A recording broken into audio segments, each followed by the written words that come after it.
This is the evening of Thursday, May 28, 2026. Good evening, everyone.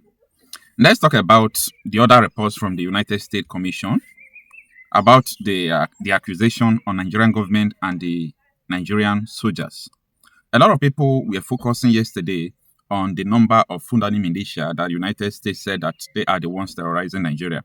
30,000. That is what a lot of people are focusing. But nobody is focusing on this. Take a look. U.S. Commission accuses Nigeria of tolerating religious violence, says government fails to protect killers, to prosecute killers, to bring them to book. So, that directly indicts the Nigerian government. You and I knows what they are talking about. So, there is no much analysis on this one. You know what they are talking about.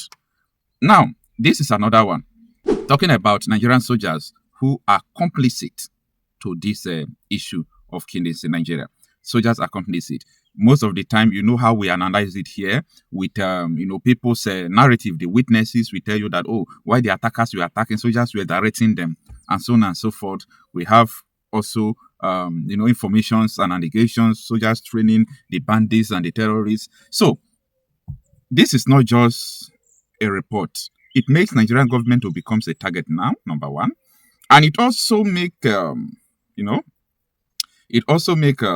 Nigerian soldiers, so many of them who are colluding with these terrorists, also become a target.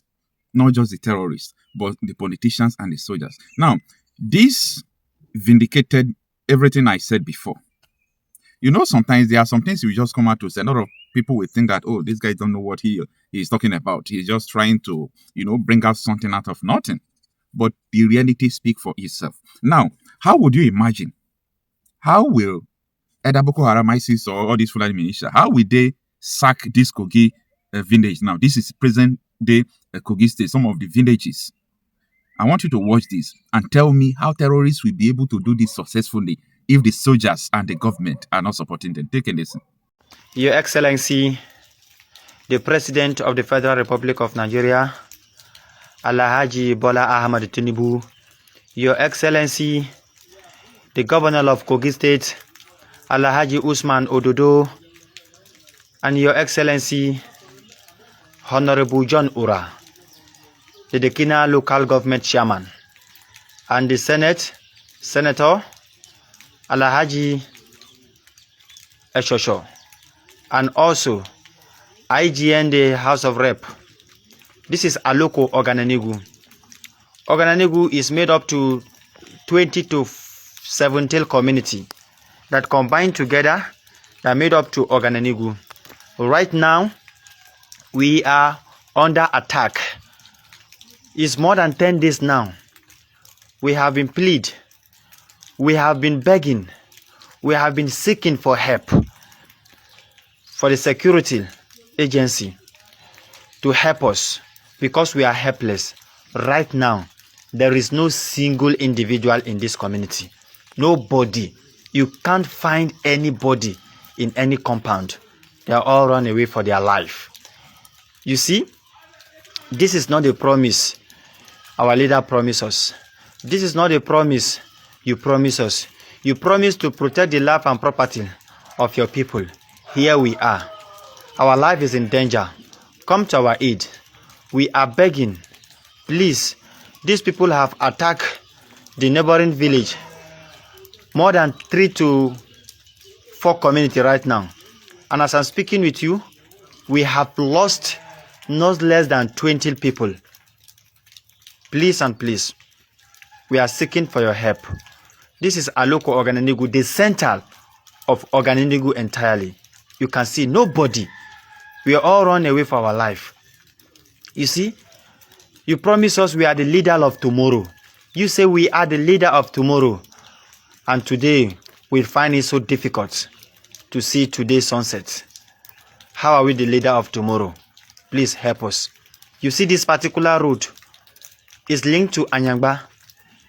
Before the security can reach this particular village, they will spend not less than 4 to 3 hours on the road. You see, we have been begging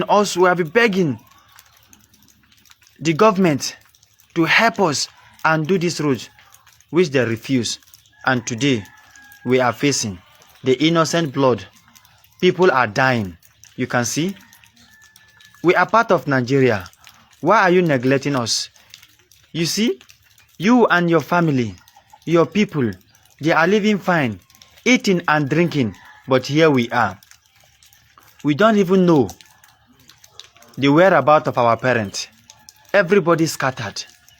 Please and please, we are begging. We are begging. Come to our aid. This is Oganenigu. Please and please, come to our aid. Come to our aid. The chairman, please come to our aid. The House of Rep, this conflict, we want it to end. It has been more than 15 days, 15 years right now. We have been facing this battle. Please, these people are much. Please and please, we can't do it alone. Help us. That is evil. That is evil. Be very careful, because you may be renouncing now, saying that, oh, it's not in our side, has not gotten to our side. May God help you, because they don't announce it. You might just wake up, you are hearing gunshot. That is not our prayer, but that is the reality on ground. Now, let us listen to another testimony from Plateau State and see the lamentation of Gowon's people, the people of Plateau State. Lamentation upon lamentation, complaint about complaint. This is not to say that I don't understand what they are really facing, but I think these people should strategize more than they talk. Like, there are so many things I don't bring out on social media here. Yes, there are so many things I don't bring out on social media. And there are some things I can't complain on social media, because I know what people are supposed to do. And I know people are doing it, and we are getting the result. It's not everything I will bring online.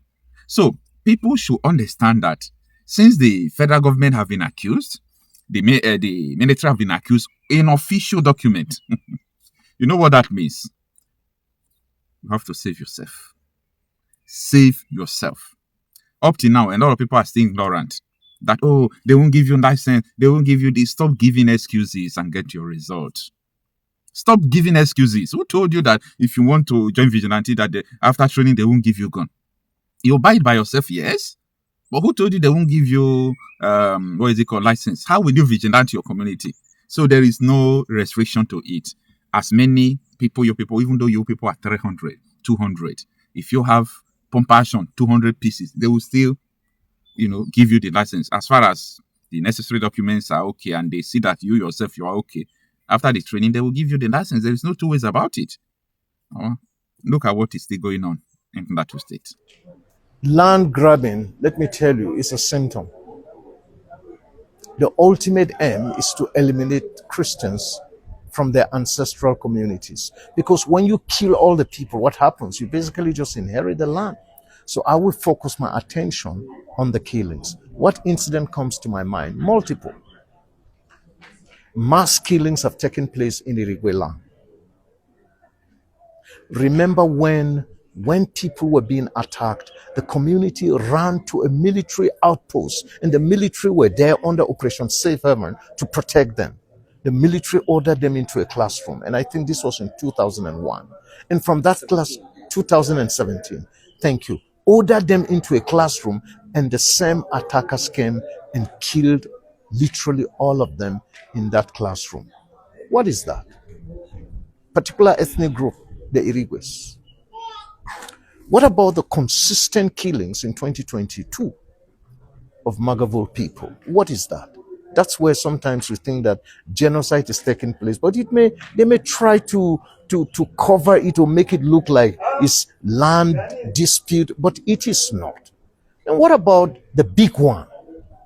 And that is the December 2023, 2024, December 23rd, 24th, 25th, 26th, Christmas Eve, post-Christmas Eve into Boxing Day attacks in Bokos. Look at the number of people killed in Bokos. Over 200 people in one fell swoop. What do you call that? What do you call that? People that are from one ethnic nationality, most of them one religion, which is Christianity, and they get killed in that large numbers. Now, apart from the large killings, there have also been the quiet, sporadic killings that have been taking place, and people go in tents, in 20s, in 30s, in 50s. It's not once, it's not twice, it's consistent. Then you come to the Houthi attack that took place in 2025, in which again over 200 people are killed. So just in Bokos alone, imagine how many people have been killed. We're talking about over 10,000 people, or no, over 2,000 people in Bokos within a short space of 1 year. What do you call that? Is there any other name apart from genocidal killings? Okay, so what distinguishes what is happening in Nigeria's middle belt with what is happening in the northwest, where Muslims, particularly moderate Muslims, are targeted, and also the northeast? Okay, so quickly, I'll just say that what is happening in the north. Okay, so come and see this. In the north central, the attacks are targeted. Look at all the Muslim settlements, look at all the Fulani settlements. You will never see that they've been attacked by these attackers. So there's some kind of selective killings. But when you go to the northwest, it is a big targeting of a particular ethnic nationalities, the Hausas, by the Fulanis. But the Hausas also have refused to sit back, so they also fight back. Actually, you have more of tit for tat, more in the northwest than you have in the north central. But also added to that, there are pockets of Christian communities in some of these places. They have also been attacked and killed. The Maguzawas, who have rejected Islam but embraced Christianity, they too have been attacked and killed. So, no, not necessarily. Yeah, for the Maguzawas, for the sake of their faith. But for the other Muslims, it's not for their faith, but for their ethnicity. And all this is perpetuated by almost the same perpetrators. They are looking for something bigger than what you and I are looking for. You're talking about a minority, the armed Fulani herdsmen working with the bandits to eliminate anybody who stands in their way. Then there's also the economic aspect in the northeast. The economic aspect of these killings is much more pronounced in the northwest than any other. But again, you can't remove the religious factor because of the Christian communities that are targeted. Okay, so what about the northeast? How does it differ? The northeast is completely religious. Nobody should introduce any other thing to the contrary. Listen, Boko Haram got together and they declared an Islamic caliphate. What else are you waiting for? They pledged allegiance to ISIS. What else are you looking for? What most people do not know, and I think I could say it today in this interview for the first time, is that actually Al-Qaeda operatives, ISIS operatives do find their way into Sambisa forest, into some of the camps where ISWAP are. They go in and they go out. So they provide technical support, military support. They also provide some of the monies that you see, the dollars that these people hold. They are provided by some of these people who visit. That's reality. Okay, so as a peace expert now, what is the way out of this multi-dimensional war? Face the facts, say the truth, name it for what it is, not because you want to name and shame, but you want to identify before you deal with it. If you don't agree that killings are taking place, how would you work to stop the killings? So one of the best way out is for admittance. I've always said this, going back to 2001, that the Nigerian state practiced a policy that I've come to tag denialism. They deny persecution, now they're denying genocide. I hope that one day they will not even deny the killings. Name it for what it is and address it. And we're at that point. And listen, please don't bother to blame anybody you say is Donald Trump that is doing this, or some Christian groups are going to the West. Honestly, don't bother to do that. What needs to be done now is that let the Nigerian government get her acts together. We can solve this problem internally. And that's part of why we can all agree together to live in peace. And peace is possible. Back to my first and last statement.